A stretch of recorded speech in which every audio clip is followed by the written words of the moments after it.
Good afternoon. That's much better. Thank you, Marilyn.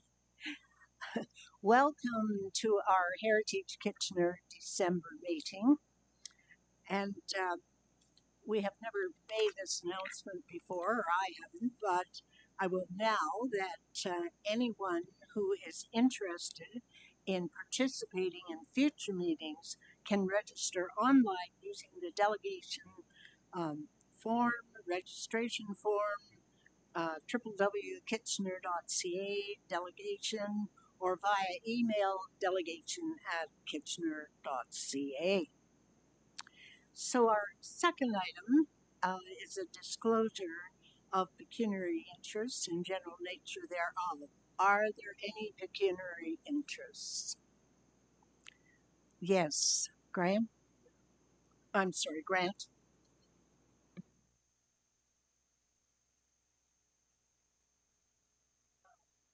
There we go. Thank you. Yeah, I need to declare a conflict on item 4.1. The proponents of the application were clients. Thank you, Grant. Any other conflicts? Seeing none, thank you. We'll now go to our delegations um, and for those who have registered. So, this is a bit of a new piece of information for me, which I'll read.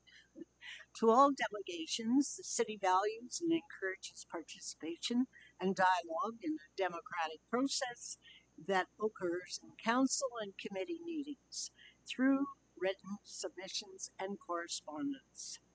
It's important that these interactions remain respectful towards other members of the public, staff, and committee members.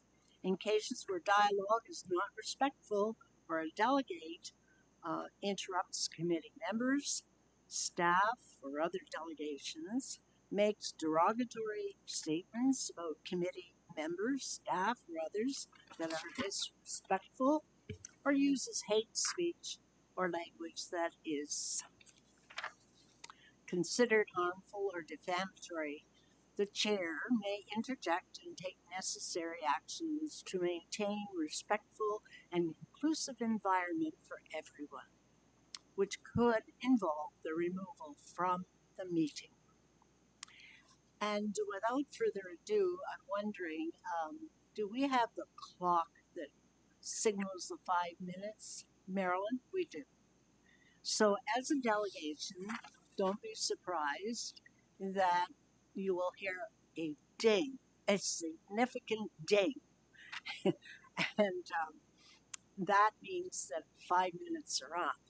And we know that we have 5 minutes to make our presentations. Number 4.1, the Heritage Permit Application HPA 2025 IV 024 1385 Leeds Road. And Diksha Chowdhury, our Heritage Planner, will make a brief presentation. Diksha?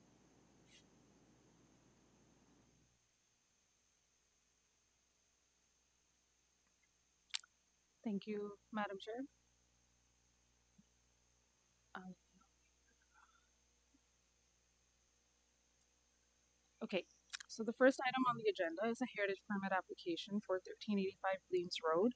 The property is located on the south side of Bleems Road between Abram Clemens Road and Fisher Hallman, and it's designated under Part 4 of the Ontario Heritage Act and is also known as the Williamsburg School. The schoolhouse was originally built in 1864. It was a rectangular gable roof structure constructed of granite fieldstone. A brick addition was added in circa 1920 to accommodate more students. In 1966, the school was closed and the building was converted into a private residence. And in 1987, a stone faced wood framed addition was constructed at the front of the building. The building was designated in 1987, and the designating bylaw identifies the following features of the property: all rubble stone facades of the original schoolhouse, the belfry, the fence, and the woodshed. The fence has since been taken off the property. This property has been before the committee multiple times, most recently in 2024, for a proposal to construct stacked townhomes on the western portion of the property, which received approval from Heritage Kitchener on October 1st, 2024, and from Council on October 21st, 2024.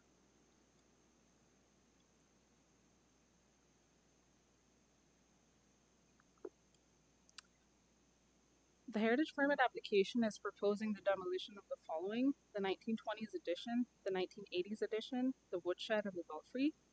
The woodshed and the belfry, as I just mentioned, are identified as heritage attributes and are protected under the Ontario Heritage Act.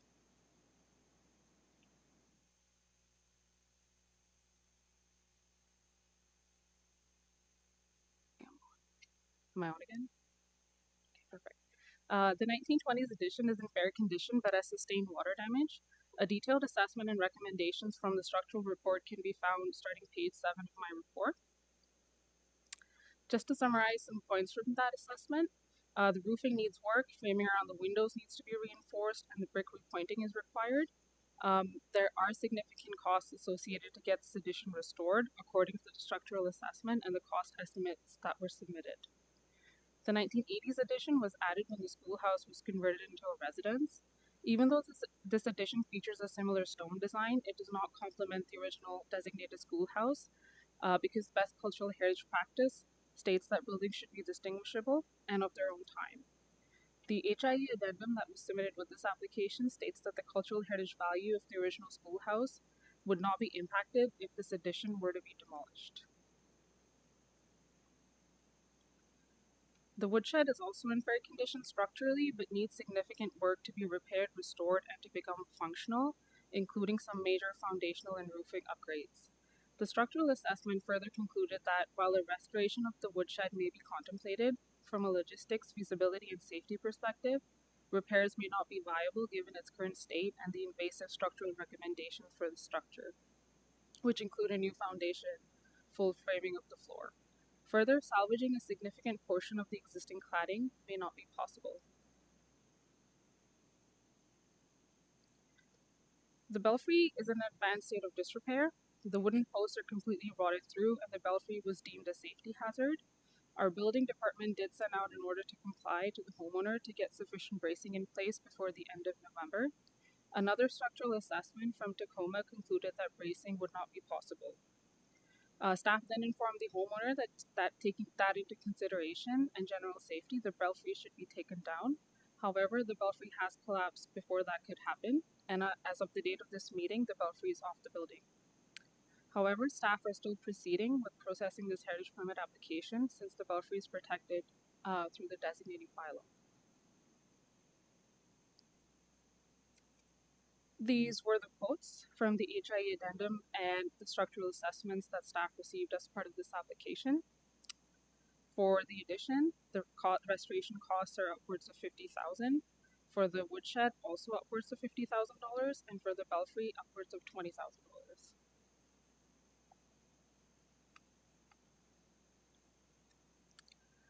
In reviewing this application, staff would like to make the following comments. It is the responsibility of the homeowners to maintain their properties and any protected heritage attributes. For example, if cedar shingles are identified as a heritage attribute, you would either replace with cedar shingles or you would work with staff to come up with a reasonable alternative if the cost of cedar shingles are expensive. Best heritage conservation practice states to repair first, replace with like materials second. It is the owner's responsibility to ensure that all structures and elements on the property, protected or not, are maintained to a certain standard. The 1920s and 1980s additions have not been identified as heritage attributes, and even though the 1920s addition is associated with the schoolhouse, staff have limited ability to regulate these elements under the OHA. Staff's recommendation presents a balanced approach to ensure the continued conservation of the cultural heritage value of this property while not putting tremendous financial strain on the owner. Staff would like to make 2 points here for the committee to consider. There is no obligation for the homeowners to go with the quotes that have been presented as part of this proposal. If the cost of replacing or reconstructing with like materials is too expensive, staff are willing to work with homeowners to come up with appropriate substitute materials. The committee has seen many applications which propose not for like replacement but an appropriate substitute material. So that is something that staff is always open to explore. The building has been designated since 1987, almost 40 years at this point. This building has tremendous cultural heritage value as it is one of the last standing buildings of the former hamlet of Williamsburg. The hamlet was first established in 1830s, named after pioneer Anthony Willem. The very first schoolhouse was built in the 1840s, and by the 1860s, the community had grown to include a number of businesses. And as we know, the current schoolhouse was built in 1864. This building is one of the last standing building of the remnant of that past, and that was a factor that staff has had to consider when making a recommendation to this committee. Another factor that staff had to consider was the reasons for designation of this property, which was that it was previously the Williamsburg Schoolhouse. Staff did undertake additional research before making the recommendation before the committee today. Staff could not find a credible link between the woodshed and the schoolhouse, but staff did find historic photos showing the original location of the belfry and its present location after it was relocated. As you can see, the picture on the left is taken in the late 1800s, with the belfry in its original location on the schoolhouse. On the right, you can see the belfry relocated to the 1920s edition. Most likely, the belfry was relocated on that edition once it was built. Section 37 of the OHA gives municipalities the ability to enter into heritage easement agreements with property owners for the conservation of heritage attributes and the heritage value of the property. The agreement that is being proposed for this application will include the following: the restoration of the belfry and all elements related to it. And if for some reason the proposed work is not done by the owner, the city would have the ability to carry out the work and charge the owners for it. This agreement is not registered in perpetuity and is removed once the proposed work is complete. It is also drafted in collaboration and communication with the property owners. In the absence of a restoration proposal by the owner, staff believe this is a reasonable way to let the owner proceed with the requested demolition and ensure the long-term conservation of the cultural heritage value of this property, even though staff acknowledge that the owners might not be in support of the heritage easement agreement. As always, staff are open to dialogue and willing to work with the owners to come to an amenable solution, and will continue working with them on this application. Thus, staff are recommending that this heritage permit application to permit the demolition of the woodshed, the additions, and the belfry be approved, subject to the condition that the owners enter into a heritage easement agreement with the city to rebuild and restore the belfry prior to any kind of construction activity on this site. In staff's opinion, this would allow them to proceed with their requested demolitions, while also ensuring that the cultural heritage value and the reasons for designation of this property are conserved long term. This concludes my staff presentation. The owner, the heritage consultant are here to answer any questions the committee might have. Thank you.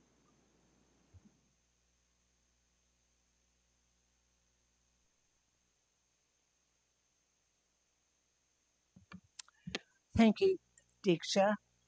And we do have a few delegations. Perhaps they wish to speak or maybe just answer questions.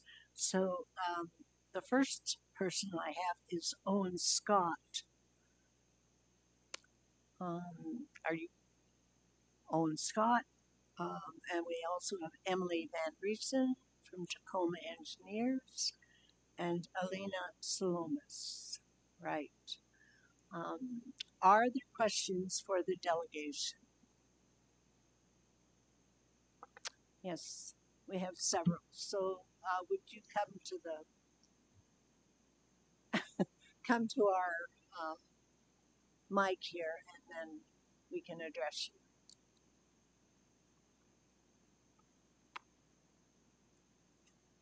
Yeah, hi. So, Councillor Chapman. Yeah, thank you. No, I just wondered your response to the restoration of the belfry. Our application was for the removal of the belfry. The shed and the additions were by default opposed to an easement unless it's going to be something that we can work with that will limit our liability financially. So you don't want this to be approved, is what you're saying? Is that? Well, it would be an approval with conditions, so we take issue with the condition unless we find a way to make sure that the easement is satisfactory for both ourselves and Heritage Kitchener.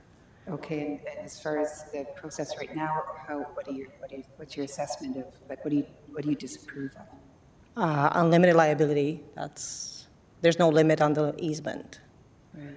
right? So the way the easement is currently worded in the proposal by Diksha, and we are communicating on that, the way it's worded in this particular agreement, it basically allows us to, well, no, it's asking us to rebuild the belfry on the new location on the home. And then for whatever reason, if city decides they don't like it, they can come in and spend unlimited amounts of money to put a new belfry in its stead, and then we're liable to pay for it, right? So that could come up to a couple $100,000 easily. So obviously we do take a bit of an issue with that. Okay, so maybe that's a question for staff, and we'll come back to that. Thanks. Yeah, no problem. Those are your questions. Laura, do you have a question? Are there any other questions for the delegations? All right, seeing none. Questions for staff?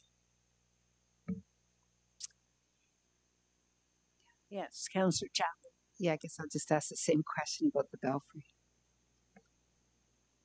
So through the chair, no heritage easement agreement has been drafted yet.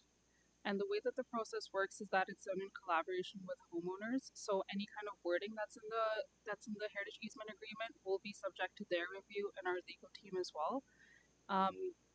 Nothing can be built on the property until it receives proper approvals. So hypothetically, if there was a belfry to be rebuilt in the future, that would require a heritage permit application, heritage staff review. It would come to Heritage Kitchener. So everything that's going to be done as part of that heritage easement agreement is going to be reviewed by the people in charge of reviewing that, and nothing is going to be done that the homeowners would have an issue with. I guess the only thing that they would have an issue with would be liable if they, for some reason, are not able to carry out the work. That being said, as Alina mentioned, we are working with them on how the drafting of this easement is going to work. Okay, great. Thanks. Any other questions for staff? Yes. So in this case, where we have a conflict of, I guess, desires for the content of the easement, is it not possible to include in the drafting certain standards for what the belfry should look like, as well as cost controls for that, so that all of that can be built into the easement agreement, thereby meeting the requirements of the committee, as well as municipal requirements and structural requirements, and basically finding a solution that way. I understand from their perspective the unlimited liability issue. However, we are fairly firm on the issue of rebuilding the belfry as a fundamental attribute of this property. So is there not a way to ensure that the belfry is rebuilt to a certain standard while imposing cost controls on them? Through the chair, I'm not sure there would be unlimited liability on the homeowner.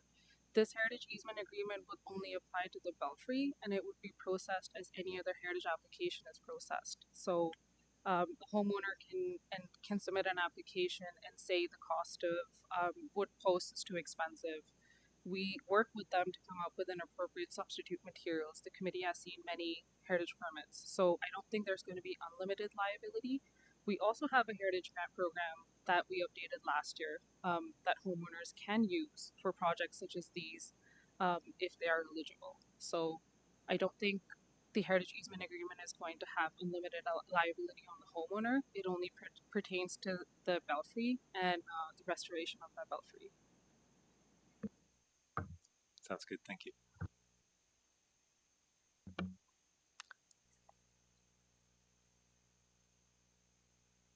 Preston, that answered your question. Or tried to. Thank you. Any other questions for staff? Seeing none, then I will read the motion.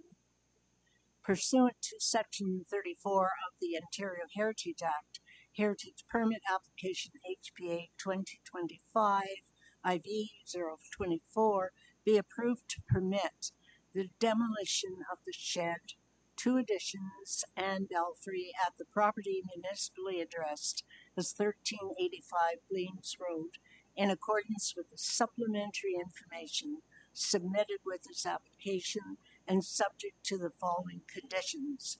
1, that the Heritage Impact Assessment Addendum be approved by the Director Development and Housing Approvals prior to the issuance of this permit. 2, that the owners enter into a heritage easement agreement with the city in accordance with Section 37 of the Ontario Heritage Act for the restoration and reconstruction of the belfry prior to the issuance of this permit. 3, that the building permit be reviewed and heritage clearance be provided by heritage planning staff prior to the issuance of a building permit to facilitate the restoration, reconstruction of the belfry. And 4, the heritage clearance be provided by heritage planning staff prior to the issuance of a demolition permit for the demolition of the shed and circa 1920s and 1987 addition. So, do I have a mover for this motion?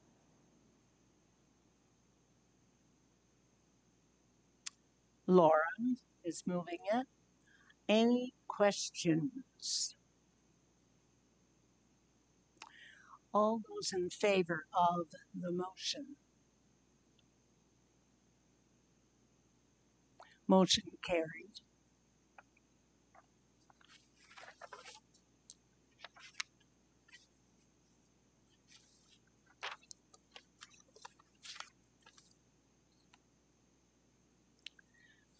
(4.2) Heritage Permit Application 5056 Weber Street West and 107 Young Street. And Garrett Stevenson, Director of Development Housing Approvals, will provide a brief presentation and overview of this item. Garrett, please. Thank you, Chair. So the next item on the agenda is a heritage permit application for 50 to 56 Weber Street West and 107 Young Street. The subject properties are located on the north side of Weber Street at the intersection of Young and Weber Street. So 50 to 52 Weber Street is a circa 1975 1.5-story Ontario cottage constructed of stucco. It's a Group B building within the district. 56 Weber Street West is a circa 1889 2.5-story brick house built by John Mutz. It's a Group C building within the district.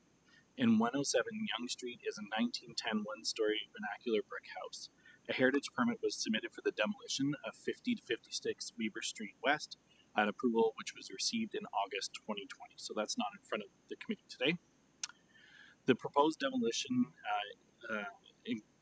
includes 50 to 52 Weber Street West with the retention of 107 Young Street. So that's been the case since 2020. So that's new. That's not new, and the development proposes an 8-story apartment building. According to the HIA, the new building includes a range of materials, including a stucco, EIFS, light and medium beige, 1-story masonry veneer, wood finish cladding, architectural concrete block masonry, steel diamond shaped roofing in a blue silver color, and a steel diamond shaped tiles, also blue silver, and sealed glazing. The stone finish on the first 2 levels reflects the stone elements of the house at 107 Young Street, such as the stone caps on the porch, the columns, and stone stills. The new building will be connected to the existing heritage building at 107 Young Street, which will be retained by removing a small portion of the southeast corner to allow for access and connectivity. So staff have been working with the applicant and their team on the proposed design for some time and have provided comments, including a recommendation to use a different material other than EIFS on the upper stories. We had recommended an alternative color to the blue silver paneling, and in our comments were to make the buildings more compatible to the immediately adjacent buildings. We also recommended changing the design of the curved balconies to simple squares or Juliets, so that it's a more clean building design, and activating the portion of the wall adjacent to 107 Street a little bit more. We provided these comments in keeping in mind the policies and guidelines of the Civic Center Heritage Neighborhood Heritage Conservation District Plan. We are proceeding with the review of the design. While we don't have an issue with overall massing, we did want to bring this forward to Heritage Kitchener to help inform discussions on the final building elevation plans. We do have some comments with regard to some of the design that we mentioned that we would appreciate Heritage Kitchener's input on. We are recommending approval of the Heritage Permit application with a condition for a final approval of the elevation, so that any changes or suggestions heard today, we could have further dialogue with the applicant and implement as appropriate. The Heritage Consultant Architect are here if in case there's any questions. We did receive sorry about that. We have received a revised drawing from the applicant today. So this is in response to our comments about the blue-silver panels. So as you can see on the screen in front of you, there is a proposal to change that particular element to a green color. So again, our recommendation is to move forward with approval of the Heritage Permit application, subject to 3 conditions: that the final HIA be approved by the Director of Development and Housing Approvals. I should know that one. And that the final elevations be reviewed and approved by the city's heritage planner, and that the final building permit be reviewed and heritage clearance be provided by heritage planning staff prior to the issuance of building permits. So those conditions would ensure that any discussion tonight or at council could be reflected within the final design. Thank you, Garrett. We do have Steve Burrows, Dan Curry, and Christy Kerwin here on behalf of the applicant. So I wonder, did you wish to address the committee? You can come forward right up to the mic. Thanks, Madam Chair. We do not have a presentation or anything attached other than to be here for any questions. I guess all I'll mention is the owner's here as well and supports the staff recommendations. So that's really our only comment. Thanks. All right. So both of you are here for questions from our committee. All right. Are there questions for the delegation? Yes, Preston. I just wondered, in the design, what is the anticipated purpose of the retained building at 107 Yonge Street in the final? That's a good question, actually, and perhaps I'll just take a minute to discuss the entire building use because it's quite important to this. To answer your question, though, it'll house, it'll be converted into a triplex, have 3 one-bedroom apartments for women that are associated with Marillac Place, which is a neighboring property. So it'll be affordable housing, essentially. Then the rest of the building is going to house 2 16-unit suites that will house affordable housing for seniors, and 6 3-bedroom units that'll be also affordable housing for a group called Senior Women Living Together.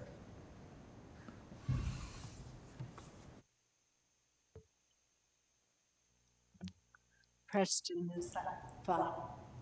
Yes, thank you. No more questions. All right, Councillor Chapman. Yeah, thank you. So I recall when this came to us before, when we talked about the demolition of the 2 buildings on Weber Street, that they were kind of unique in the area. But I just wondered, my question has to do with, are there any aspects of those 2 buildings that can be somehow showcased on the site somewhere, either in the new building or in 107? I mean, I'd say we are showcasing some of those attributes, and the building design is really focused on bringing forth some of the heritage elements, like the diamond roofing that we're using is intended to invoke some of the texture that's in the gables, for instance, at 50, 54, 56, whichever. So, you know, so a lot of the texture, a lot of the sort of elements that we've used in the building are intended to bring forward some of those heritage. Any artifacts? I mean, there's not a lot of artifact. If you look closely at those buildings, there's not a lot of artifacts really there. Everything's been replaced with newer stuff, so there's none of the original windows. The brick is in really rough shape, and the brick specifically is a very soft brick. So, and the stone that's on 5052, for instance, it's been stuccoed. Like, it's going to be very difficult to salvage any of that. Right. And nothing in the interior that's really... The interiors are more cleaned out even than when they were. Now that these have been vacant, every little piece of copper is gone. Like, it's really been destroyed inside. Thank you. Thank you. Are there any other questions for the delegation? Magda, did you have one? Yeah, thank you. No, it looks like an interesting project.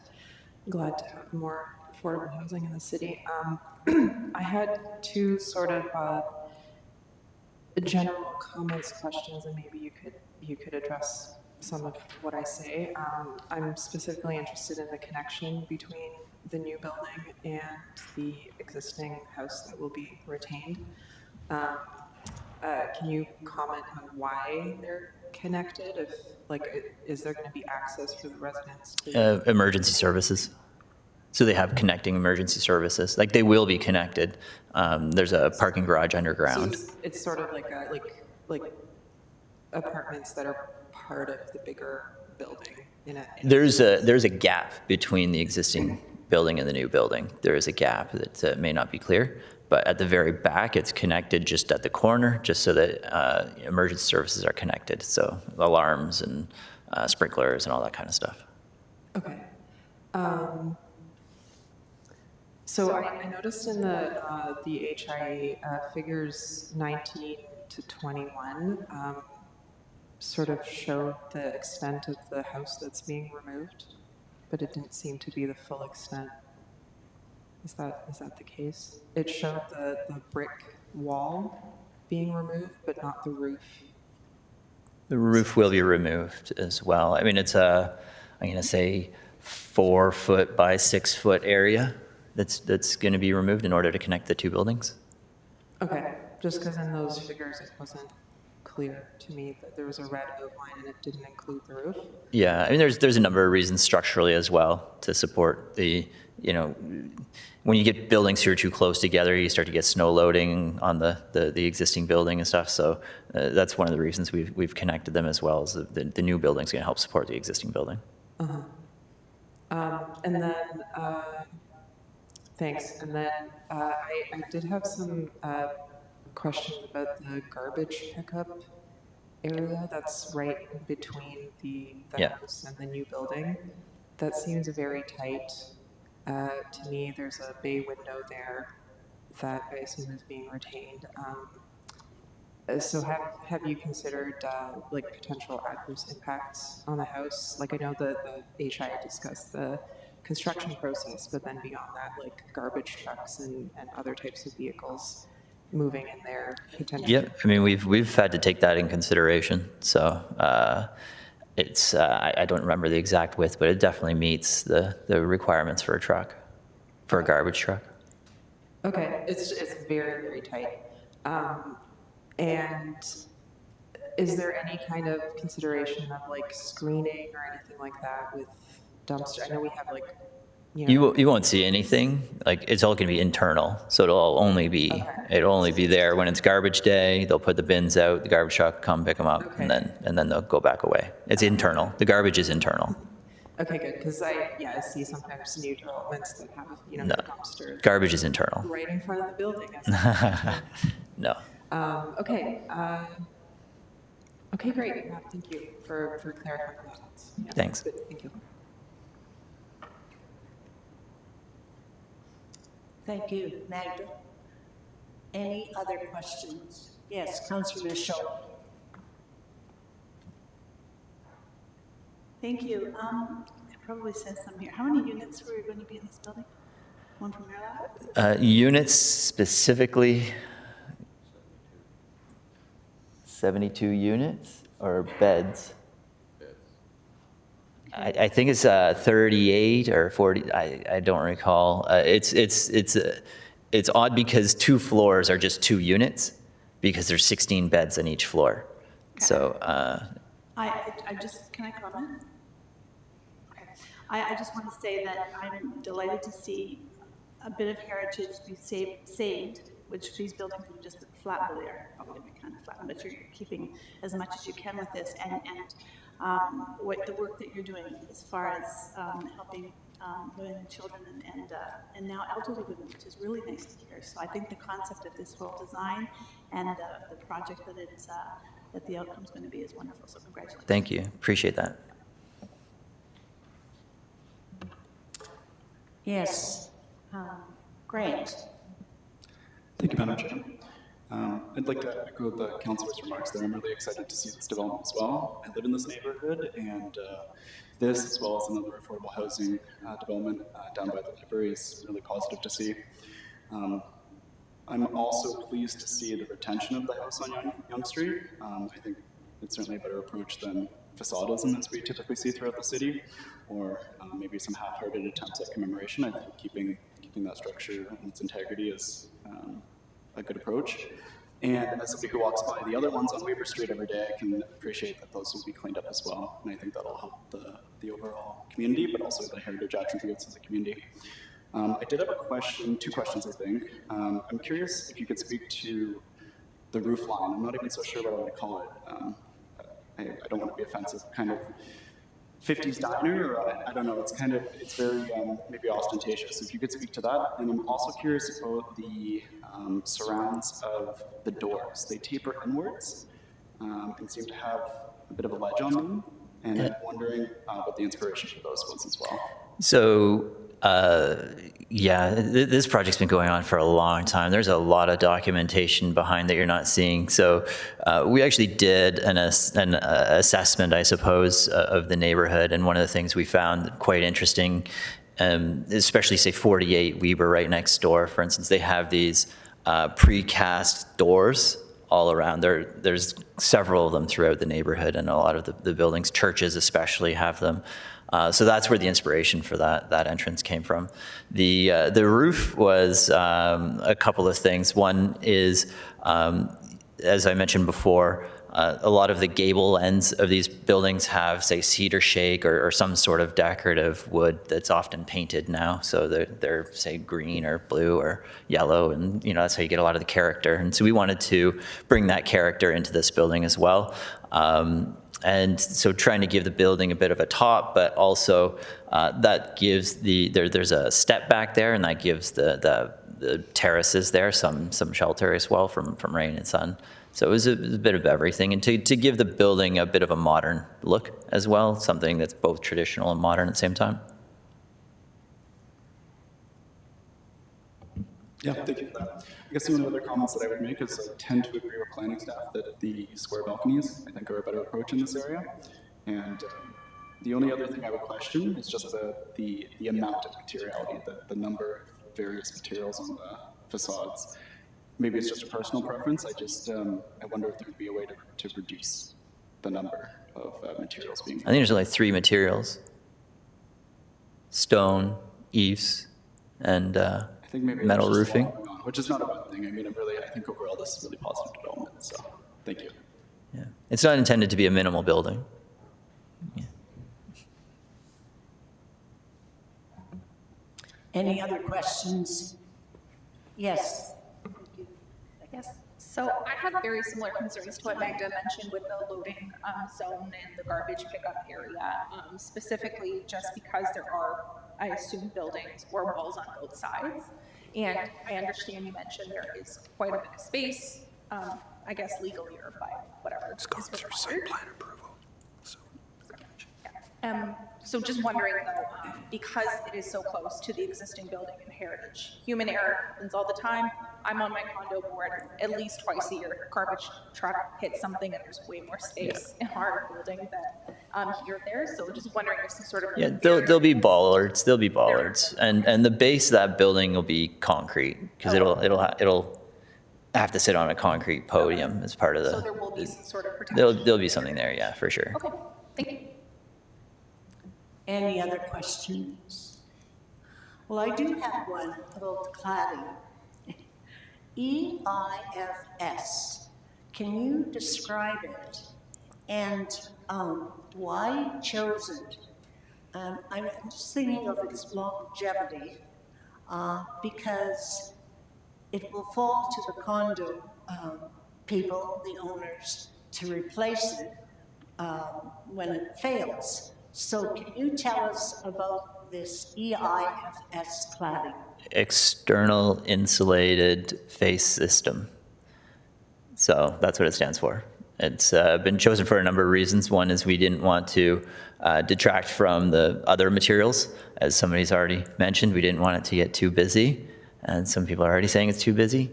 So, rather than using something like precast that has been suggested by staff, we didn't think that was appropriate. The EIFS is actually like a stucco. It's a modern day stucco, and stucco has been used in the neighborhood as well. And the other reason we used it is energy performance. It's one of the highest energy performing materials you can get. And what's the longevity of it? I think it comes with a 25-year warranty from the manufacturer. I mean, if you look at all of these condos that are, curtain wall systems, they have about a 25-year lifespan. So good luck to all those condo owners that are going to have to pay to replace all that at 40 stories high. So every material is going to have to be replaced. Thank you. Are there any other questions for the delegation? Seeing none, thank you. And now let's go to our questions for staff.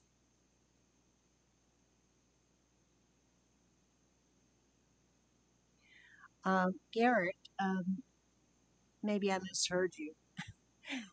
I do believe you encouraged the committee members to think about the building. Did you want any more comments today from the committee about the building?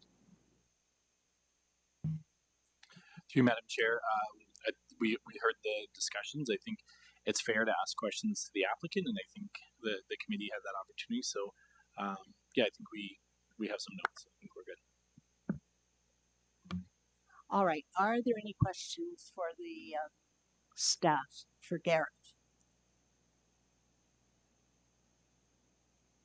And there was one color changed from what was in our presentation to today, and that was, Garrett, is it the green roof? Through Madam Chair, yeah. So one of the questions back was about the silver blue, and so I think they provided an alternative of the green. So I think that we can continue having that conversation. The recommendation is to approve the heritage permit application subject to final review of the building elevation. So I think we'll reflect on the comments today and take that back and see if that results in any changes or move forward. Thank you very much. Any more questions for staff? Yes, Aaron's.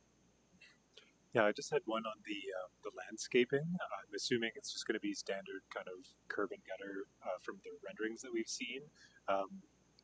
Is that anticipated to tie into the neighborhood, or is it matching snow loads on Weber Street?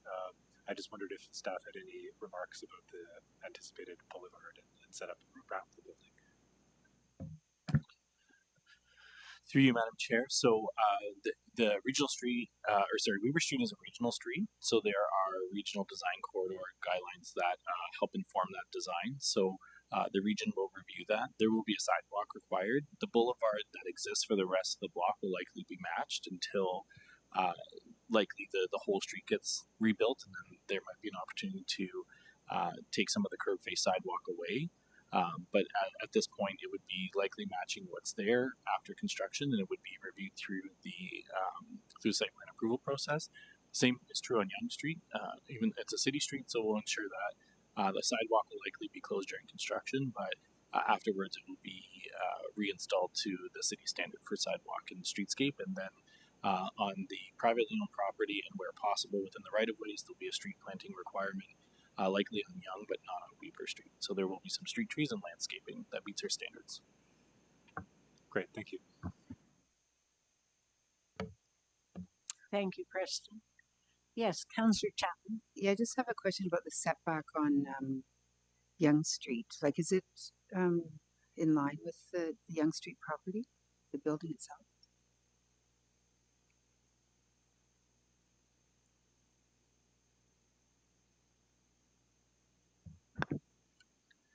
We're just this is an interesting file because this file started before the transition to the growing together zoning.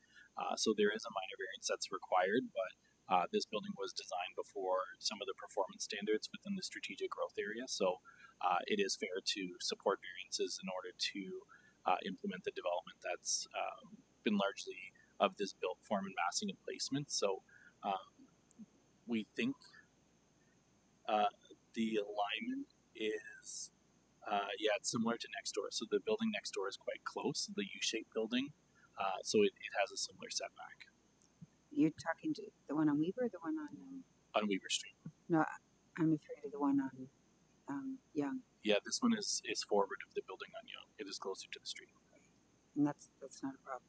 So that is a problem. In staff's review, we don't see an issue with that. The corners, the gateways are distinctively different within the Civic Center Neighborhood Heritage Conservation District. So if it were the middle of the block, I think it would be a different scenario, but the corners, the plan does allow for a slightly different treatment for gateway properties. Okay, thank you. Thank you. Any other questions? Seeing none, I'll then present the motion. Pursuant to Section 42 of the Ontario Heritage Act, Heritage Permit Application HPA 2025 V-025 be approved to permit the demolition of the rear porch at 107 Yonge Street and the construction of an 8-story building at the properties municipally addressed as 5056 Weaver Street West and 107 Yonge Street in accordance with the supplementary information submitted with this application and subject to the following conditions. 1. That the final Phase 2 Heritage Impact Assessment be approved by the Director of Development and Housing Approvals prior to the final site plan approval. 2. That the final building elevations be reviewed and approved by the city's heritage planner prior to the issuance of this heritage permit. And 3. That the final building permit be reviewed and heritage clearance be provided by heritage planning staff prior to the issuance of the building permit for the building. So, could I have a mover of this motion? Thank you, Nikki. Any questions? All those in favor? Motion carried. So this report then received approval from the committee and it will go to council for approval December 15th. Thank you very much. And it is good to see that wonderful cottage being saved and integrated. Now, 4.3, Heritage Permit Application 115-119 King Street West, Victoria Green, Senior Heritage Planner, will provide a brief presentation and overview of this item. Victoria? Thank you, Madam Chair. So staff have received a heritage permit application for 115 to 119 King Street West. The property is designated under Part 4 of the Ontario Heritage Act by way of Bylaw 8532, which notes the following attributes. The facade of the front of the building, including granite work on the first and second floors, the arch brickwork over the windows, the frieze work under the third floor arches, the capstone, and the brickwork of the false front of the building at the roof line.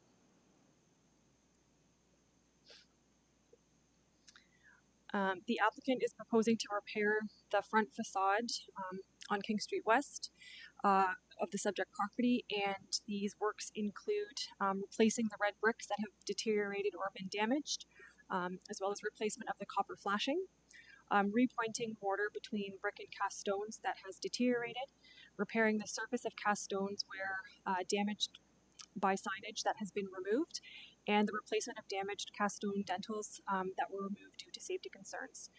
And the repairs are necessary to prevent water ingress into the building structure, to avoid further structural instability, and to prevent further deterioration of the front facade and its heritage attributes. In reviewing the merits of the proposed work, the identified heritage attributes will not be adversely impacted, and the works are in keeping with the Parks Canada standards and guidelines and the province's guiding principles for the conservation of heritage buildings. As such, heritage planning staff recommend the following: that the heritage permit application be approved, subject to the following conditions: that samples of the existing mortar and proposed mortar for brick masonry and for cast stone masonry be reviewed and approved by heritage planning staff prior to commencing repointing. That samples of the proposed salvage bricks be reviewed and approved by heritage planning staff prior to commencing any of the brick replacements. That a sample mock-up wall that is 1 foot by 1 foot with the same depth of the existing cast stone facade and the replacement of the damaged dentil unit be reviewed and approved by heritage planning staff prior to the commencement of the cast stone repair work and replacements, and further that the final building permit drawings be reviewed by heritage planning staff, and that heritage planning staff provide clearance prior to the issuance of a building permit. That concludes my staff presentation, and I can answer any questions that the committee have. Thank you, Victoria. We do have Nick Lawler here as a delegation to answer any questions. Through the chair, unfortunately, he was not able to come to the meeting, so he's not here today. All right. Questions then for Victoria. Yes, Laura, please. Thank you. What criteria will heritage planning staff use when reviewing the mortar and cast stone mock-up samples to ensure compatibility with the original facade materials? Through the chair, so we will review the reports that were provided by Tacoma engineers that have the recommendations for the mortars that were provided, and when we go out on site when these test panels are done, we just look to see that the mortars that are being used are matching what's existing, and just understanding what the color and the tint of the mortar will be, just to ensure that any of the works will be seamlessly integrated into the building. Okay, thank you. Thank you, Laura. Victoria, any other questions? Yes, Councillor Chapman. Yeah, maybe this is a bit off topic, but I just wondered if you could remind us what the facade grants are right now for buildings downtown. Through the chair, just to clarify, is this with respect to like the designated heritage grant program that's available, or? Well, I thought there were facade grants for the downtown businesses. I just wondered if they still exist. Maybe they don't exist anymore. I don't have an answer for you right now, but I can follow up with you if needed. Yeah. Okay, thank you. Yeah.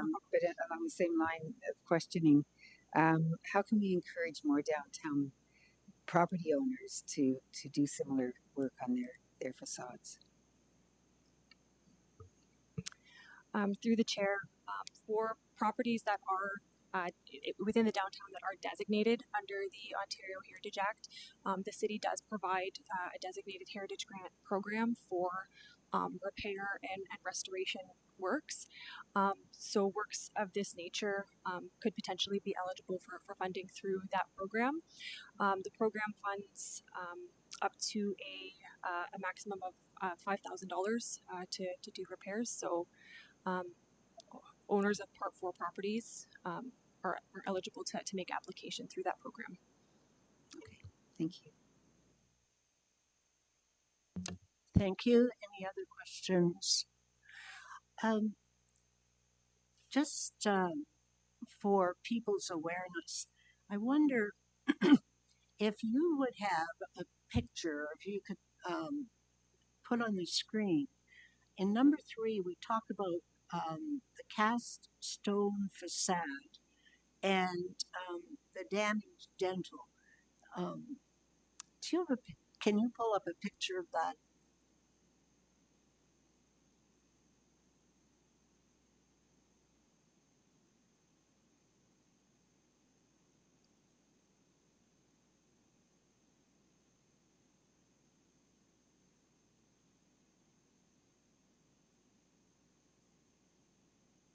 I realize it requires zoom in, but I wonder.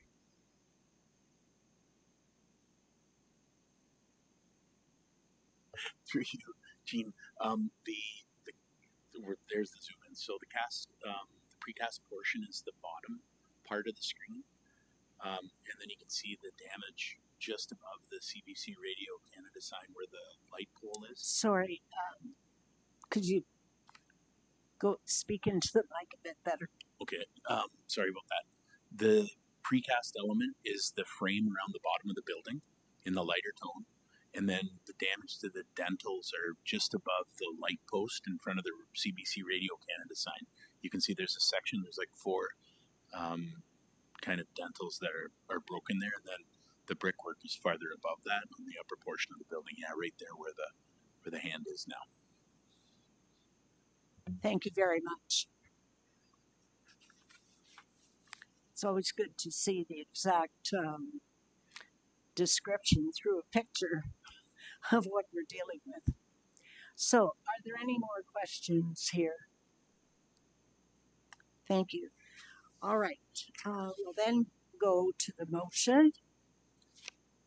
Pursuant to Section 33 of the Ontario Heritage Act, Heritage Permit Application HBA 2025-026 be approved to permit repairs to the front facade of the property municipally addressed as 115-119 King Street West, in accordance with supplementary information submitted with the application, subject to the following conditions.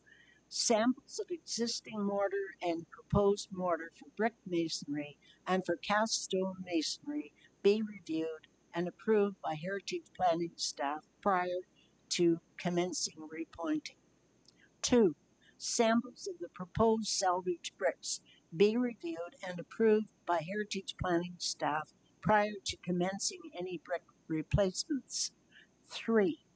A sample mock-up wall that is 1 foot by 1 foot with the same depth of the existing cast stone facade, and the replacement of the damaged dental unit be reviewed and approved by Heritage Planning staff prior to commencing cast stone repairs and replacements, and further that the final building permit drawings be reviewed and Heritage Planning staff provide Heritage clearance to issue the building permit.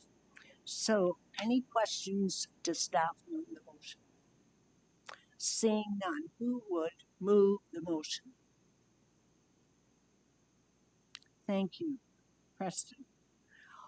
Any further questions? All those in favor? Carried. Thank you.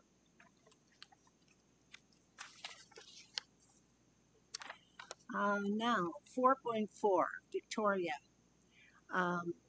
is going to present on delegated approval authority bylaw. And Victoria, you have a brief presentation.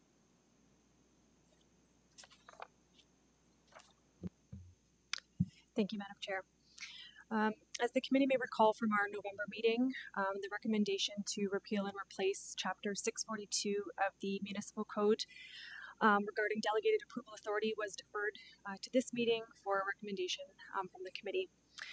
So I won't go over this timeline again for the interest of time, but as a reminder to the committee, the delegated approval authority bylaw has been in place since 2009. And there have been no changes made to the bylaw since this time, even though there have been both legislative and process changes over the past several years. To recap, Heritage Planning staff is proposing changes to the Delegated Approval Authority bylaw to expand staff's authority to process and approve heritage permit applications at the staff level for alterations to both Part 4 and Part 5 designated properties. Changes have not been made to the Delegated Approval Authority bylaw since 2009, and we are now in the process of designating more Part 4 properties across the city as a result of Bill 23. We've also made commitments through our Development Services Review to streamline processes where appropriate. The proposed changes to the Delegated Approval Authority bylaw will provide benefit to Part 4 and Part 5 property owners, as straightforward and compliant applications can be processed in a timelier manner, reducing wait times for permit issuance. The Delegated Approval Authority bylaw is used internally by staff to determine how an application will be processed based on the criteria outlined in the bylaw. And the bylaw makes clear when applications are still required to be reviewed and considered by the Heritage Kitchener Committee.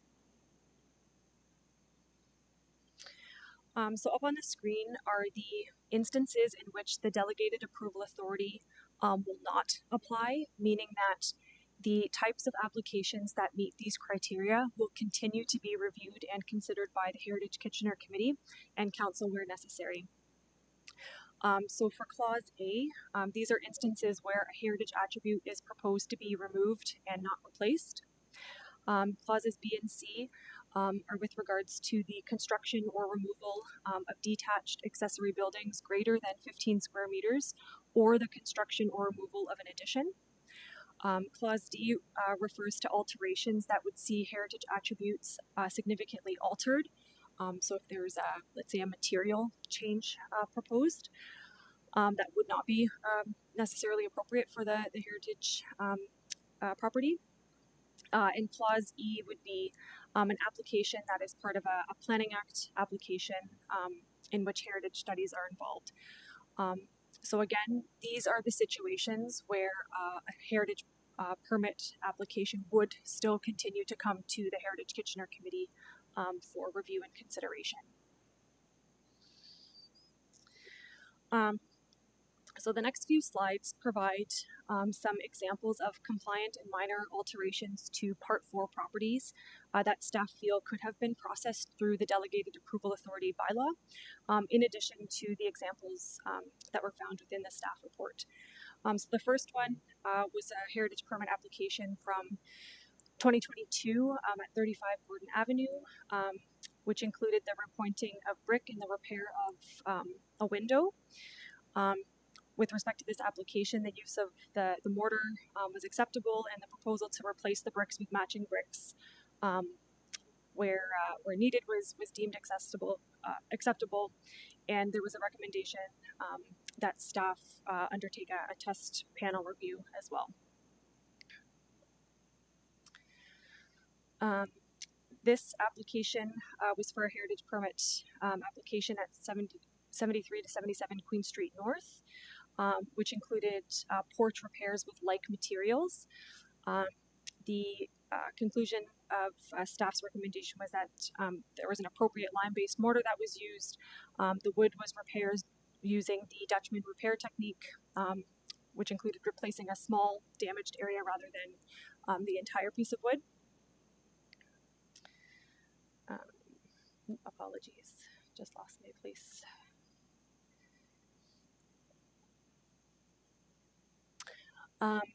This example at 50 Brookside Crescent was a heritage permit application to replace cedar roof shingles with new cedar roof shingles that had reached the end of their life cycle. And so the proposal was to replace the material of the roof with what currently exists on the building.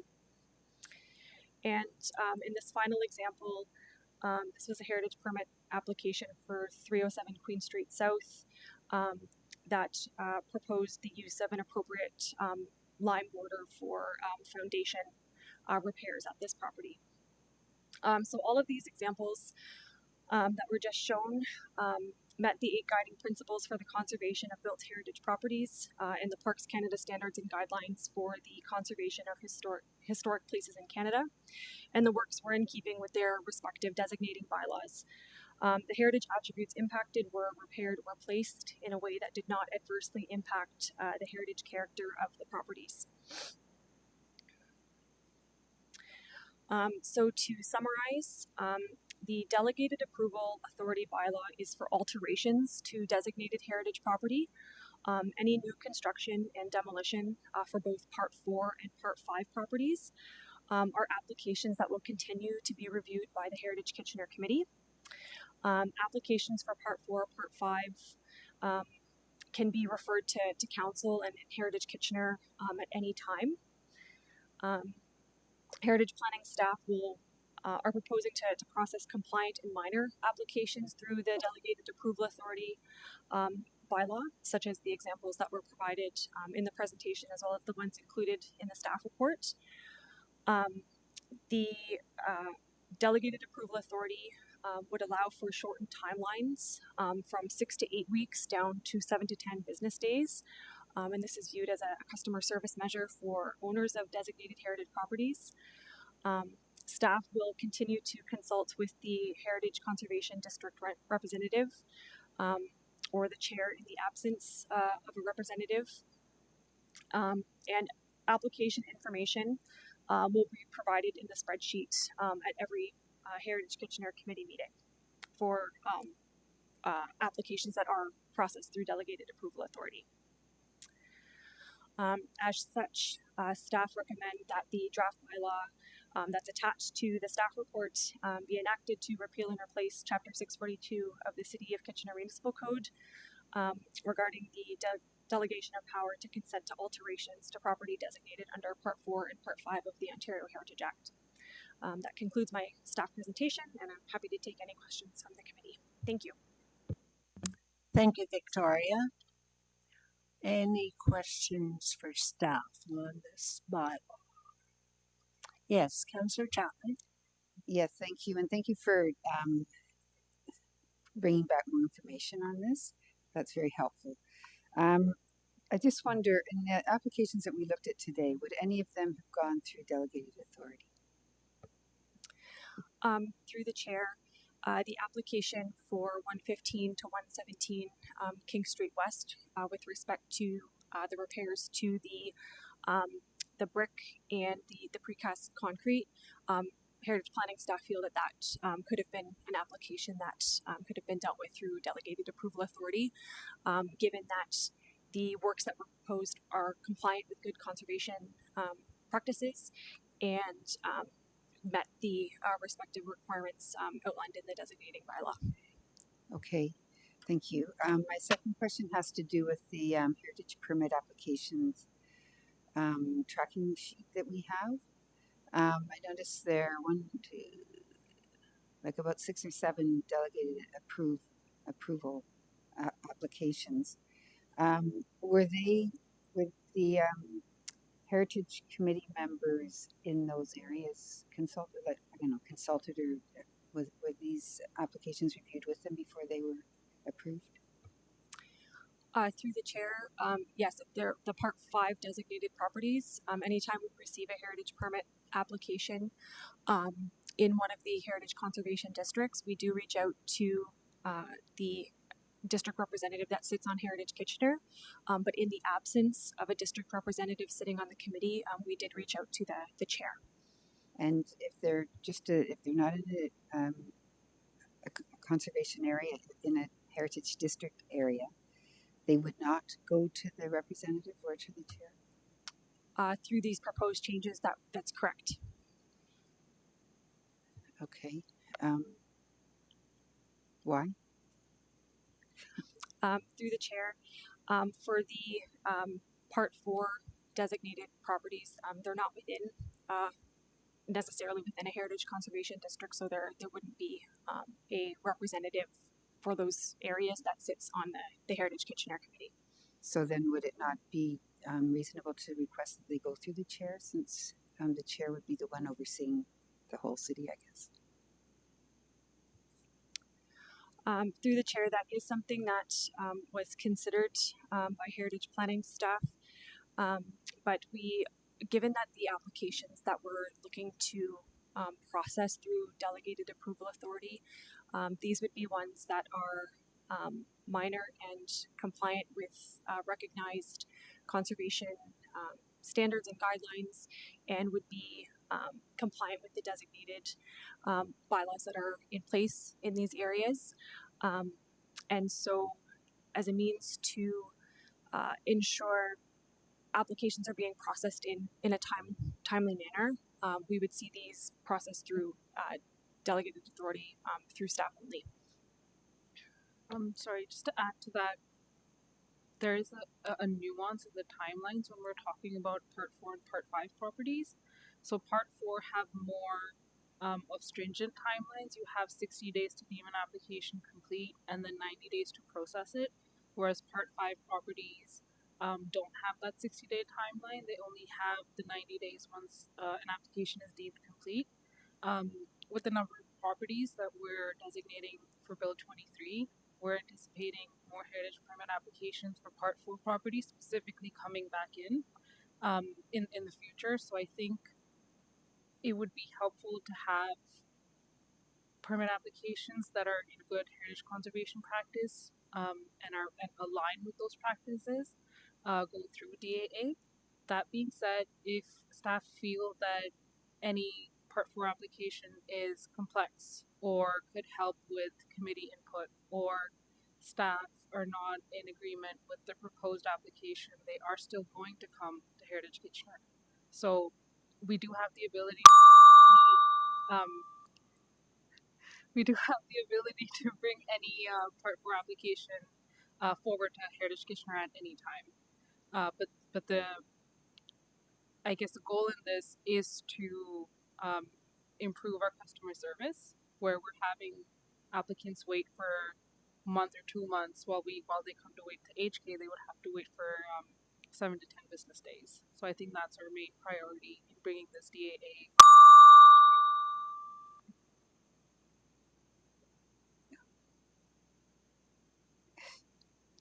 Were you cut off or were you finished? I don't know.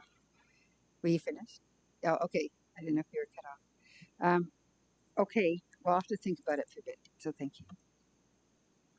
Councillor Chapman, you've stopped for now. Thank you. Was the clerk turning on the ding?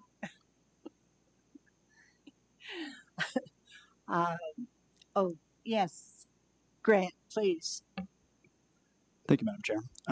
I wanted to first apologize to this committee, and I appreciate the deferral because I said that I was strongly in support of this and then left the committee early before adjournment, so I appreciate the opportunity that this is back here. I had a question for staff. I'm wondering if you could speak to, just off the top of your mind, what other delegated authority processes the City of Kitchener has, either as it relates to heritage processes or planning processes. What kind of applications? Through the chair. So the Director of Development and Housing Approvals has delegated approval for the registration of subdivisions, the draft approval of subdivision or of condominiums, the registration of condominiums, as well as all site plan approvals. We, as a result of Bill 109, amended the delegation bylaw to also allow the Director of Development and Housing Approvals to enter into any agreements required for any of those applications, as well as to make minor amendments to the zoning bylaw.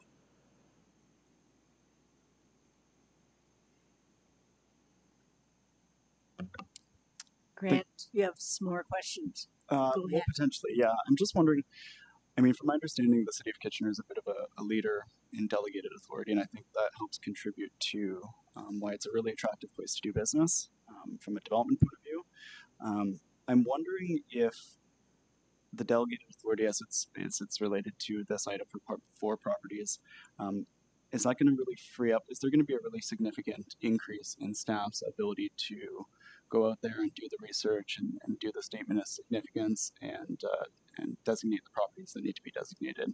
And I guess on the other side of that is if there is this process in place, is there a risk that we might not be doing that work and not capturing all the properties that we need to in the timeline the province has given us?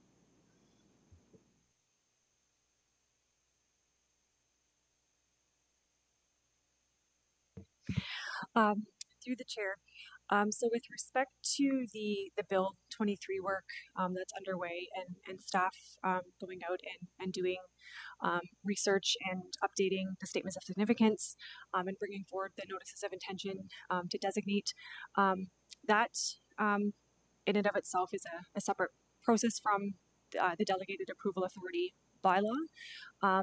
It would be our intent and hope that through the Delegated Approval Authority bylaw, we would have would be able to process the heritage permit applications that would come in as a result of the increased designations. That we would be able to process a few more of these heritage permit applications at the staff level to not only provide applications and permit issuance to property owners in a more timely manner, but to also free up time at the Heritage Kitchener committee meetings to discuss more pressing and urgent heritage planning matters, and for staff to focus time on larger heritage projects. Through the chair, just to add to that, I think what's important is that the staff will still be doing a comprehensive review. They still need to write a report. They still need to understand and make decisions and ensure that whatever is being done, whether it's delegated approval authority or through Heritage Kitchener and or through council, that it meets heritage best practice. What we're simply trying to do is ensure that we make good on our commitment. When we expanded on all the designated properties, we told the community that we wanted to combat the narrative that heritage conservation adds delay, process, and cost. And there's value to undertaking heritage permit review. In some cases, it's a very straightforward review, and we want to be able to make good on that commitment that we can do a streamlined process, but it's still a high-quality process. Sorry, just to add to that, the committee overlooks or provides advice on a number of matters. We have HIAs that come in, heritage permit applications, any sort of policy planning projects that are going on. Part of the intent for us is to ensure that we're getting good heritage advice from this committee, and we're more focused on matters that require us to come to the committee and give us good advice. With the properties being designated as part of Bill 23, and with us anticipating that heritage permit applications might increase in the future, we don't want the agenda to have, for example, 4 heritage permit applications that are keeping with good conservation practices and not have the time to talk about proposed developments that are taking place in the city or policy planning projects that are happening. So part of the intent is to make sure that we can keep our agenda streamlined and focus on the really important matters that we want to get advice from this committee from.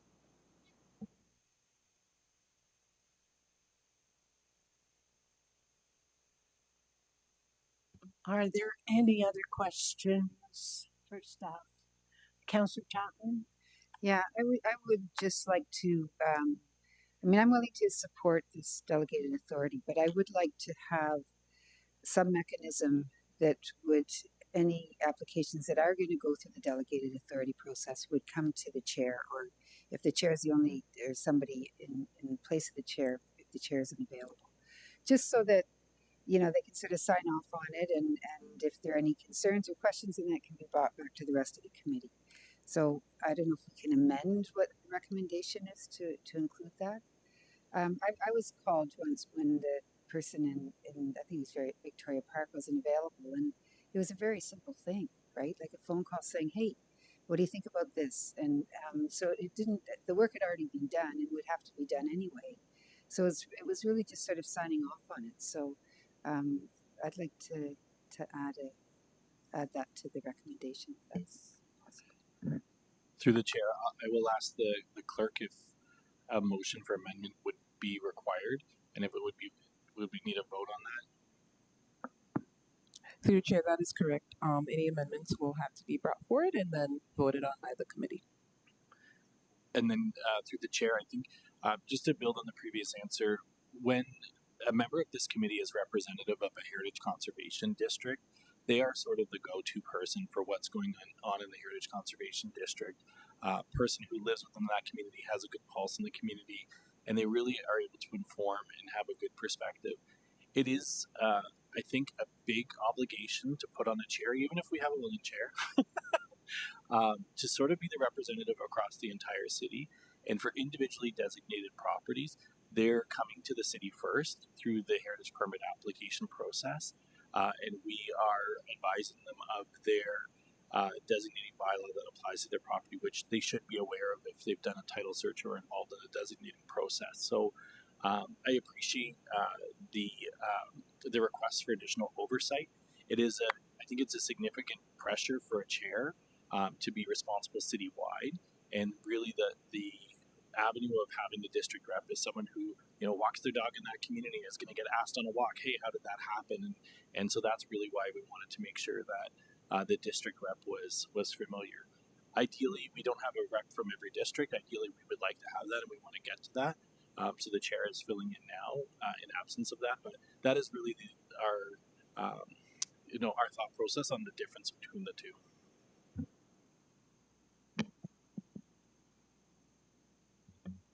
Councillor Chapman, do you have any comments? I'm going to draft something, and then we'll let the committee decide.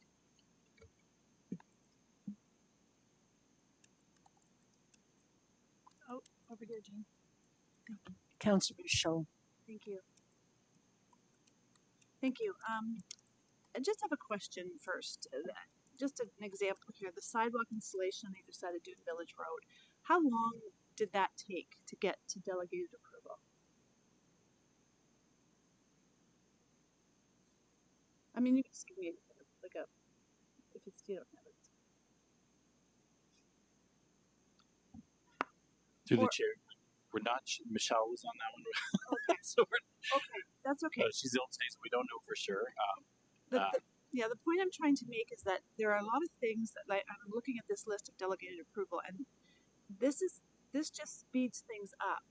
And these are the experts here sitting on this panel as far as heritage go. We are. I mean, well, I will say some are experts. I'm not an expert, but I rely on this staff here. So this is just one piece that would help us get the delegated properties that need to be designated in time before the time runs out. And this is just tying everything up. So I wouldn't support a recommendation or motion from Councillor Chapman. Oh, but am I not correct in saying that all of the ones on this list have already gone through that process? Through the chair, that's correct. So all of the applications that are included in the heritage permit tracking sheet, it is noted which applications did get processed through delegated approval authority, and then there's also the heritage permit applications that have come to this committee as well. So both types of applications are included on the tracking sheet. And on the tracking sheet of the ones that went through delegated authority, how many would not go through that process under the new? Because are they all in heritage districts, or are they not? Through the chair, some of the heritage permit applications that have come forward to the committee are part 4 designated properties. So right now, under our current practice, we don't have delegated approval authority for those applications, which is why all of the Part 4 properties have come to the committee. But some of the Part 5 properties are able to be processed through delegated approval authority. But they go through the rep in that district, correct? Yeah. That's correct. Right. Sorry, through the chair, Councillor Michaud, I have an answer for you. So the application was submitted on May 22nd, 2025. The notice of complete application was sent on June 2nd, 2025, and the heritage permit was issued on June 12th. So all a 2-week window. So I'm trying to get my head around the delegated authority piece. What would the time frame have been if it had to go through all the processes? If the heritage permit would have been, if we were to get the heritage permit to Heritage Kitchener, it would have been submitted on May 22nd. It probably would not have been before the committee before August because there's no July meeting. And it would have been too late to put this on the agenda for the June meeting.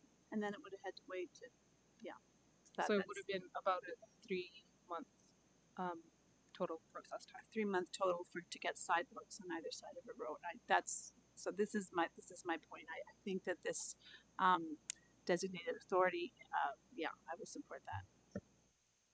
Sorry. Grant. Yeah, thank you, Madam Chair.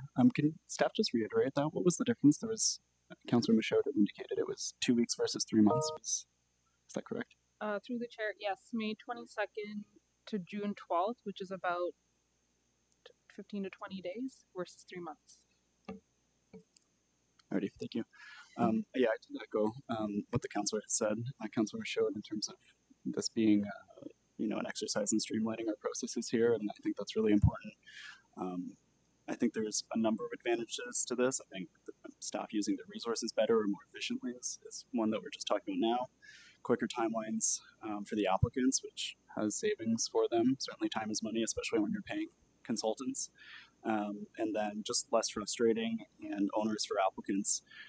Councillor Chapman, I think you, through the chair, made the comment about how do we get downtown business owners more compliant or willing to upgrade their facades. I think one of the ways is to streamline the process. So I think this is helpful in that respect. Thank you.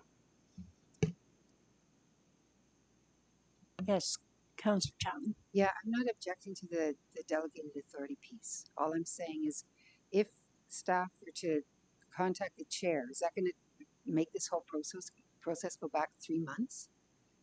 I mean, it doesn't have to come to Heritage Committee. It's simply a phone call to the chair to say, we're putting this through delegated authority, right? Like there should be no delay in the process from what I can, maybe I'm missing something. Through the chair. So, no, I think you're right. It could be a simple phone call. I don't think it would add significantly to the timing. My comment, I think, was that we don't know the volume, and it may be an unfair burden to put on any chair that they are responsible for making that decision across the entire city when if this precedes the ability to make the approval is delegated to staff. We would then have a member of an advisory committee that would have a fairly big responsibility to make that determination across the city. Right, but okay, that's fine. I'll leave the amendment up there, but I don't think it's a matter of timing, increasing the time. It shouldn't put any delays in the process. It's simply a signing off by the Heritage Chair to say, yep, this looks good and carry on. So at least there's some, not accountability, I don't want to use that word because I trust the work that you do, but I think, the committee is here for a reason and just to have the chair to since we don't have another point person, just because we get 100 more properties registered under Part 4 or designated under Part 4 doesn't mean we're going to have 100 applications, right? And planning applications to modify those properties. Anyway, I'll leave the amendment as it is and let the committee decide. Thank you. Thank you, Councillor Chapman. Any other comment? Yes, Nikki. I can't quite find it in the agenda. I might be looking in the wrong spot. I just wanted to clarify what some of the guidelines and exceptions were. There was something about demolition of like a smaller side building and the footprint of that. And I was just wanting to take a look at that again and just clarify. So yes, the construction of a detached accessory building.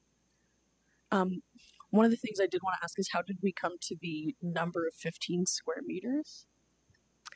Through the chair, the size of the building footprints that you see up on the screen, for anything that's constructed that is smaller than 15 square meters, a building permit is not required. And so just in keeping with that, we felt that should an application come in for a structure of that nature on a heritage property, that could be something that staff could look at through delegated approval authority. Okay, and then I guess secondary to that, I'm just wondering if there would be any value in having, I'm not exactly sure how to phrase it, almost like an exception where in the event, this is a hypothetical again, as we might have more properties that become designated, in the event that there was a heritage site that had something smaller than that, but that was still deemed an important heritage aspect, would that then still come to the committee? Through the chair, if that aspect of the property was identified as a heritage attribute, that would be something that would come to the committee if there was going to be any impact to that heritage attribute. But if there was some question as to whether an aspect of the property had heritage value or not, through the delegated approval authority bylaw, we do have a clause that indicates that staff can bring an application forward to the committee at any time. So it would be captured under that if there was any uncertainty on staff's part whether something should be considered or not. Okay, thank you. That answers my question. Any other question? Yes, Grant. Yeah, sorry. Thank you, Madam Chair. I thought I was done. I did have a direct question. I'm wondering, even if it is delegated approval authority for Part 4 or Part 5, would members of the committee still have an opportunity to see the applications before they go to council or whatever the next steps are? Is there any opportunity for them to provide comment? Maybe not formally at the committee, obviously, but kind of behind the scenes, maybe? Through the chair, we would continue to update the heritage permit tracking sheet that's included as part of the committee's agenda. And so if any member of the committee had a question about an application that was included on the tracking sheet, we would be able to provide comment or answers to the committee's question. Any other questions? Yes, Preston. I have a few thoughts / questions, which I'm kind of torn on this one because on one hand, I'm on this committee, and on the other hand, I do work in the heritage field, so I can kind of see both sides of the public committee versus the professional staff side. A couple of points. One that came up in our last discussion on this is the idea of training opportunities. These minor variances, a few people brought up, are good training opportunities for members of the committee. I myself went through that with the former regional committee before its disbandment. And they are good opportunities for public awareness of what is involved in heritage and the process. These are recorded and broadcast and distributed so people can see what the process looks like, as well as training members of the committee, which in many of our commemorative discussions, we've talked about public education. So there's some value to those things coming to the committee on that side. Another piece worth considering is most of these variances are dealing with heritage attributes. However, that really depends on the date of designation. The older the designation, the less robust the list of attributes tends to be. It tends to be more general. And it's a very different conservation landscape in the 80s, for example, than what we have now, where we have mandated that there is supposed to be a list of attributes. Sometimes you have to infer attributes from a written description only. So depending on the date of the designation, the attributes may or may not be straightforward. So those things are not consistent either. Another concern that I have is the notion of public involvement in these processes. I do trust staff's their work. It's very excellent from what we've seen, and I trust them to act professionally. However, they are also bound by the regulations of the province, especially the Ontario Heritage Act, which has undergone in the last several years more changes than it did in the last several decades.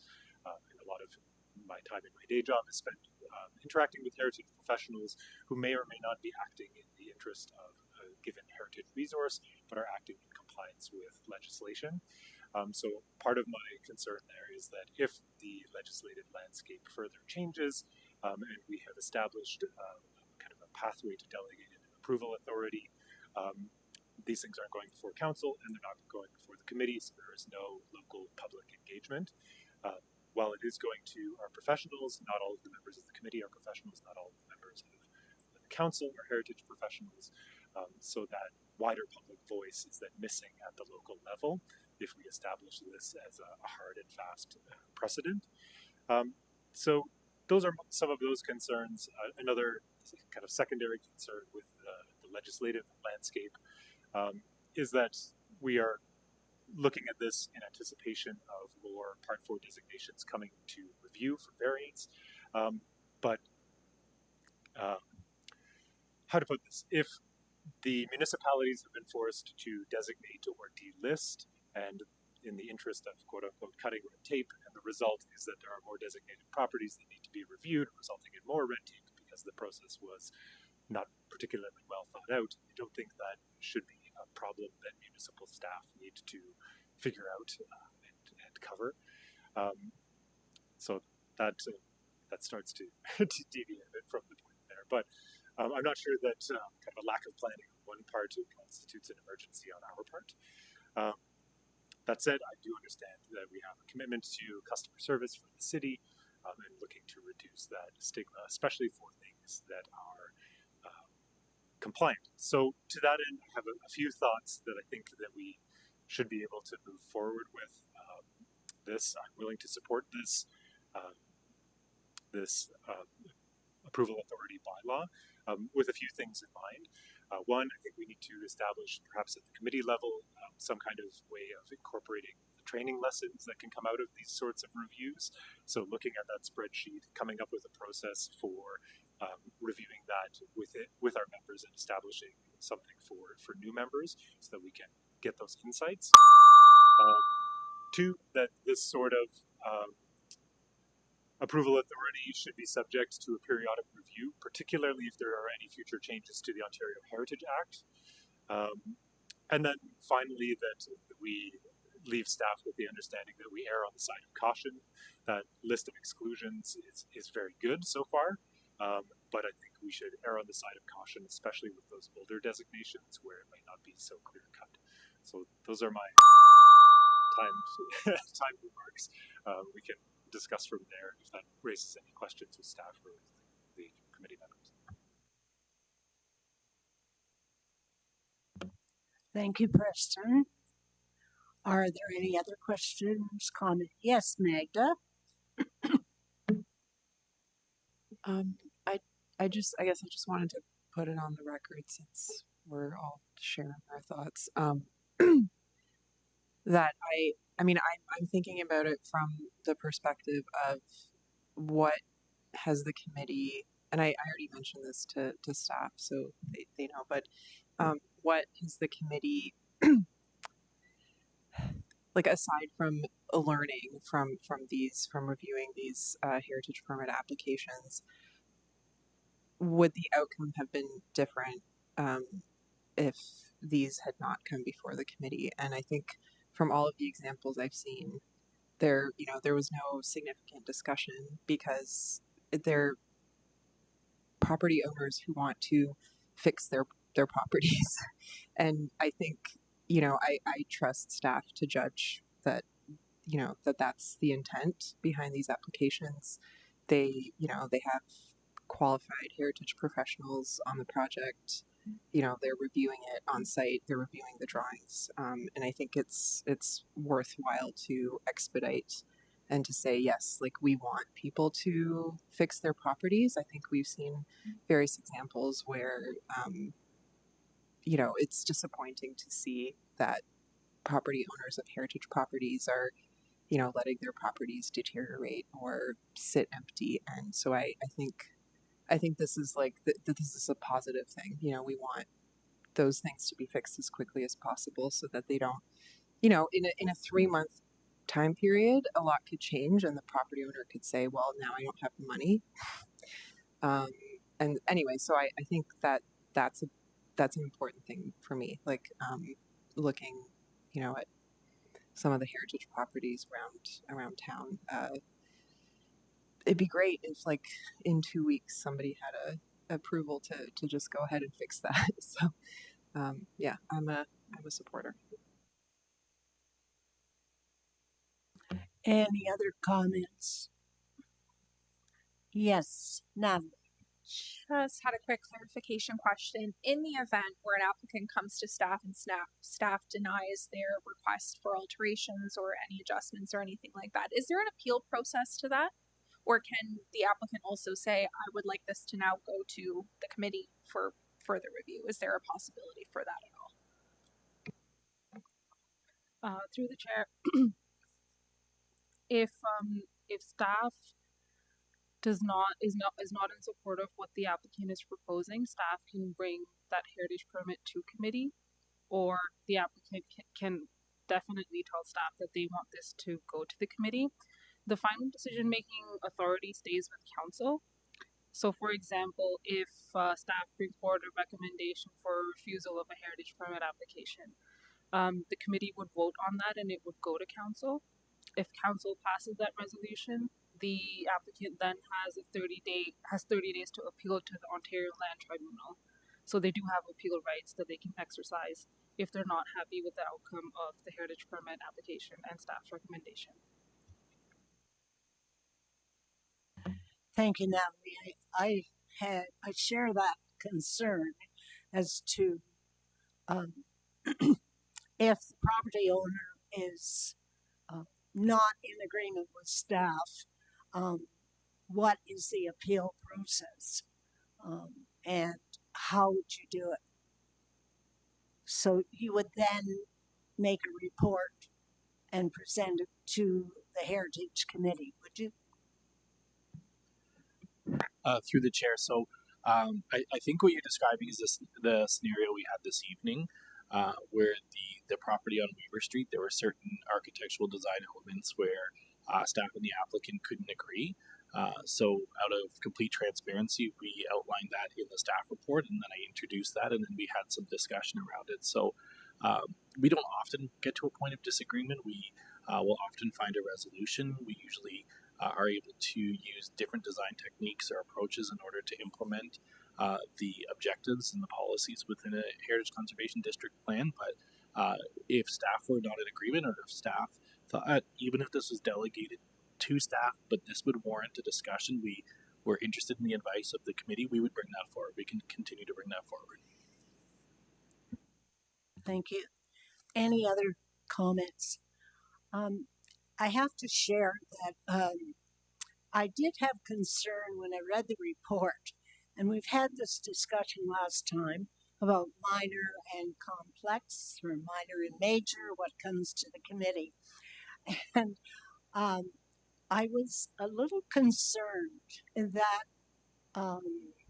shall we call it the mausoleum, is the two mausoleums, or the in the cemetery, that one would have been considered minor, and also the windows of St. Matthew's Church in Benton Street, that too would have been a minor. I think it's very complex, both of them, that were involved. And just because committee members don't make any comments, you know, it might be, as Preston points out, it's a very important time to learn about the techniques that are to be used and materials. And anyway, that was my concern. I would not have considered them minor. I would have considered them complex to come before the committee. Anyway, are there any other comments? So, Madam Clerk, do we stay with this resolution that's in front of us?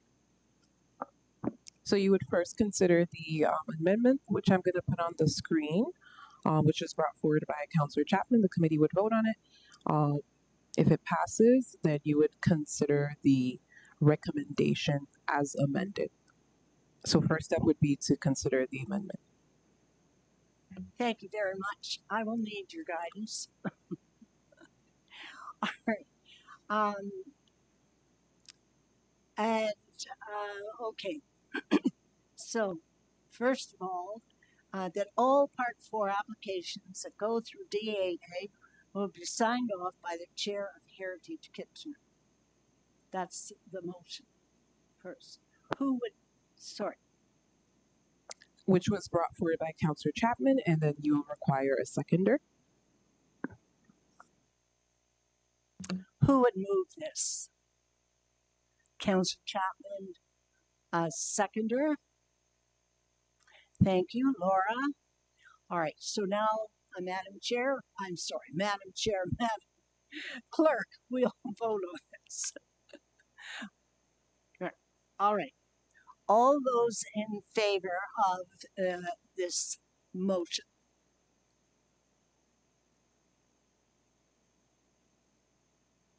So we have 1, 2, 3, 4, 5, 6. So that means it's carried. 6. If you could also just call for those opposed to also raise their hands. Opposed. 3, 4. So the motion amended carries. So just the amendment now is carried, and then you're going to vote on the entire motion now. So the recommendation with the amendment. For simplicity's sake, will you just read it all, and then I'll take a vote. All right, through the chair, just a moment. I just have to find what sheet this is outlined on. Okay. So this is from 4.4. The recommendation from staff was that the draft bylaw attached as Appendix A to report DSD 2025-465 be enacted to repeal and replace Chapter 642 of the City of Kitchener Municipal Code regarding the delegation of power to consent to alterations to properties designated under Part IV and Part V of the Ontario Heritage Act, and that all Part IV applications that go through DAA will be signed off by the Chair of Heritage Kitchener.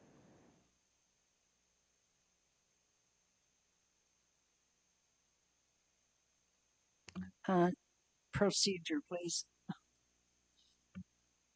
So you need a mover, and then you would just vote on that recommendation. Who would move this, please? Thank you, Councillor Chapman. And I need a seconder, correct? You don't require a seconder. Thank you. Okay. All those in favor? 1, 2, 3, 6, 7, 8, 9. All in favor?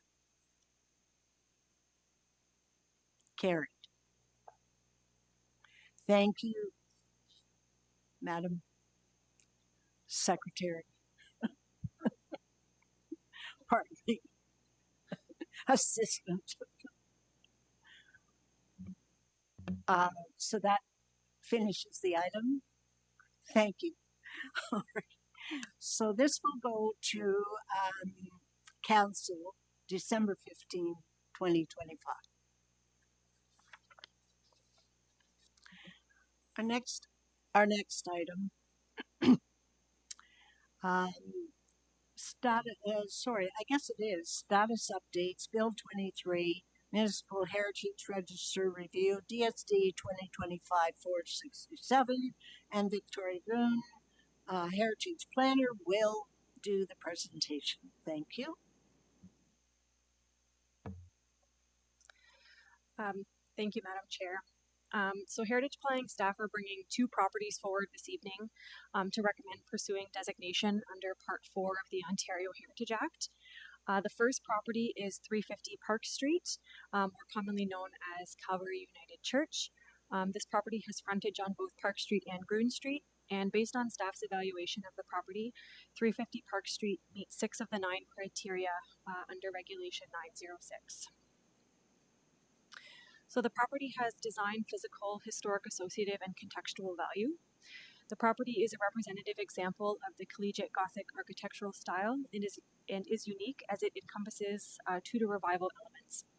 A high degree of craftsmanship and artistic merit are noted through the architectural features, notably on the main church building and through the blending of the architectural styles represented. The church is also associated with several prominent families, both through congregational membership and through those associated with the design and construction. This property is also a seed of Zion United Church. And this church is located on a prominent corner and is situated on its original site. And the second property that staff is bringing forward this evening is 44 Rushholme Road, located in the Westmount neighborhood between Westmount Road and Dunbar Road. Through staff's evaluation, it is concluded that the property meets 6 of the 9 criteria under Regulation 906. The building is a representative example of the Tudor revival style of architecture, but it's also a rare example given its lack of half timbering more commonly found in the style. The building displays a high degree of craftsmanship given the decorative stonework in near original condition. The property is associated with Talman Ryder, a former industrialist and visionary of the Westmount neighborhood. The property is also associated with W.H.E. Schmalz, who designed the building, Lincoln Stroh, who built the dwelling, and A.R. Kaufman and Frederick W. Snyder, who were both former occupants of the residence. The property contributes to the continuity of the Rushholme Road streetscape and demonstrates consistency with the era of development demonstrated in this portion of the Westmount neighborhood. It is one of the early homes in this neighborhood, and it is situated on its original site. Based on staff's evaluation of the two properties before the committee, staff is recommending the following. That pursuant to Section 29 of the Ontario Heritage Act, the cultural heritage value or interest be recognized and designation be pursued for the following properties, 350 Park Street and 44 Rushholme Road. And that concludes my presentation, and I can answer any questions from the committee. Thank you. Thank you, Victoria. Are there any questions for Victoria on either of these two properties? Seeing none, we will move to the motion. Pursuant to Section 29 of the Ontario Heritage Act, the cultural heritage value or interest be recognized and designation be pursued for the following properties: 350 Park Street and 44 Rushholme Road. Is there a mover? Thank you, Laura. All those in favor? Carried. And that leads you to staff to have the go-ahead on that. So next we have 5.1 Heritage Permit Applications Tracking Sheet. Are there any questions about the tracking sheet? Natalie?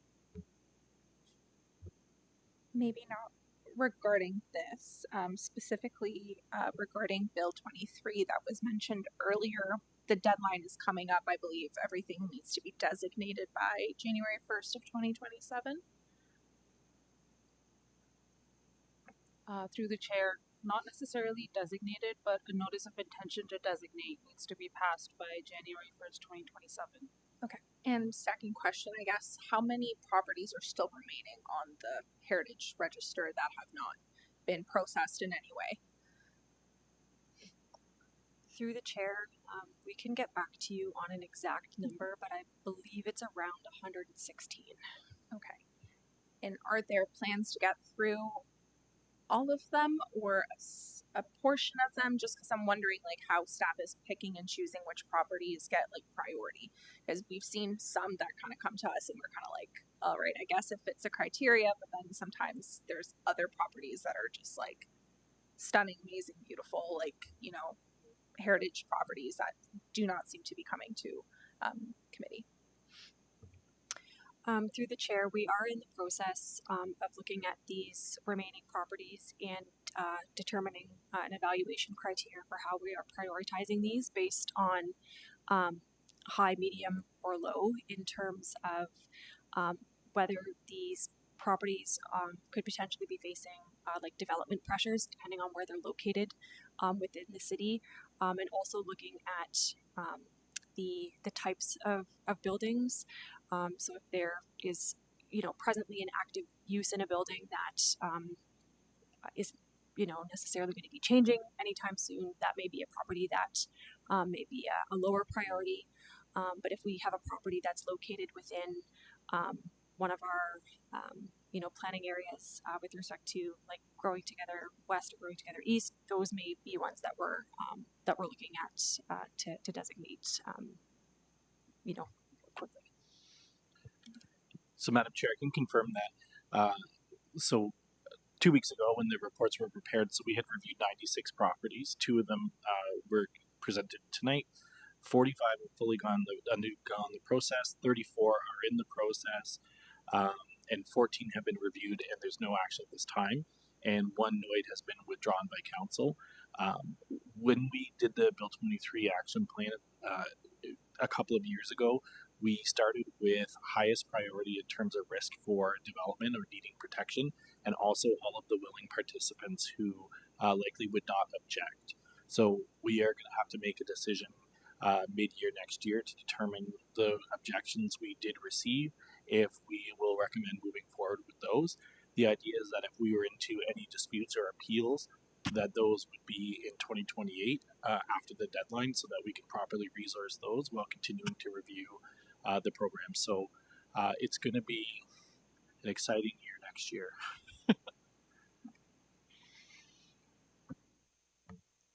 Councillor Chapman. Yeah, can I just, like, I thought there were like 1,000 properties on the listed when this all started. No? How many did we start out with? Through the chair, I think there were 231.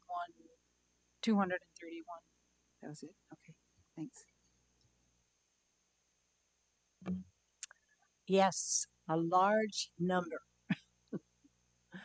Lots of work to be done. Are there any other comments? Seeing none, I have to say season's greetings.